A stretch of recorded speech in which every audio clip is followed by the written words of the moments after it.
नमस्कार दोस्तों, हम एमए फाइनल के पेपर तुलनात्मक राजनीति के अध्ययन के अंदर तुलनात्मक राजनीति के परंपरागत अध्ययन को पढ़ रहे हैं। ये इस संदर्भ में तीसरा मॉड्यूल है। यहाँ पर आज तक हमने बात करी कि तुलनात्मक अध्ययन परंपरागत रूप में मुख्य रूप से राज्य व सरकार के अध्ययन पर बल देता रहा। ये मुख्य रूप से दर्शन के अध्ययन पर आधारित रहा। ये मुख्य रूप से इसके अंदर हमने संस्था के अध्ययन पर बल दिया। यहाँ पर हम चाहे हीगल की बात करें, चाहे हम कांत की बात करें, चाहे हम प्लेटो की बात करें, चाहे हम अरस्तु की बात करें, यहाँ पर राजनीतिक सरकार व संस्थाओं के अध्ययन पर अत्यधिक बल दिया गया। और इस तरह से करते करते हम राजनीति विज्ञान के अध्ययन को तो समझ पाए, राजनीतिक विचार को तो हम समझ पाए, परंतु हर राष्ट्र की समस्या को हम दूसरे राष्ट्र के साथ जोड़कर हम उसके विकल्प को नहीं समझा पाए। हमने अधिकारों की बात करी, हमने कर्तव्यों की बात करी, हमने लिबर्टी की बात करी, हमने इक्वालिटी की बात करी, हमने राजनीतिक अवधारणाओं की बात करी, परंतु उन अवधारणाओं से हम एक सामान्य नियम का निर्माण नहीं कर पाए। हमने फ्रांस रेवोल्यूशन में लिबर्टी, इक्वालिटी, फ्रेटर्निटी की बात तो करी, परंतु उसको लेकर हम क्या अफ्रीकन कंट्रीज के अंदर या अविकसित राष्ट्रों के अंदर कोई समाधान दे पाए। इस तरह से हम अपने तुलनात्मक राजनीति को परंपरागत रूप में स्वीकार तो किया, परंतु हम समस्याओं का समाधान नहीं दे पाए।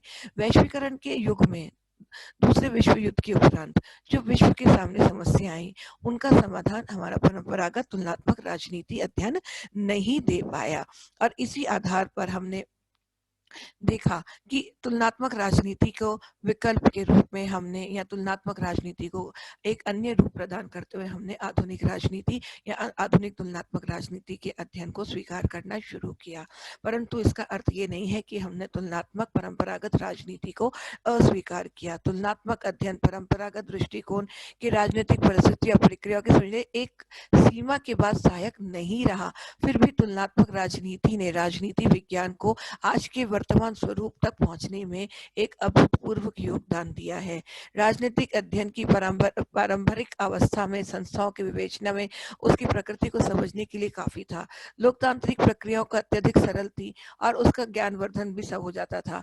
राजनीतिक व्यवस्था में सामान्य सरलता के कारण अवधि के दृष्टिकोण से परंपरागत राजनीति को जिस रूप में भी थी, उस रूप में राजनीति विज्ञान को अत्यधिक योगदान प्रदान किया। उस उपयोगी विश्लेषण को यद्यपि हम आज के आधुनिक राजनीति विज्ञान के वैज्ञानिक तटस्थ अनुसंधान के साथ तो नहीं जोड़ सकते हैं, परंतु राजनीतिक व्यवस्था के औपचारिक व वैधानिक दृष्टिकोण को अस्वीकार नहीं किया जा सकता। परंपरागत राजनीति विज्ञान के वर्तमान स्वरूप को स्वीकार करते हुए हम आधुनिक राजनीति विज्ञान के अंदर हम आज विश्व की समस्याओं का समाधान देने में संभव हुए हैं। संक्षेप में ये कहा जा सकता है कि तुलनात्मक राजनीति की परंपरागत दृष्टिकोण के आधार पर ही आधुनिक राजनीति के कुछ सीमा तक मार्गदर्शन प्राप्त हुआ है। अगले मॉड्यूल के अंदर हम इसी के ऊपर चर्चा करेंगे कि किस प्रकार तुलनात्मक राजनीति के अंदर आधुनिक परिप्रेक्ष्य के अंदर क्या क्या चीजें स्वीकार की गई हैं। धन्यवाद।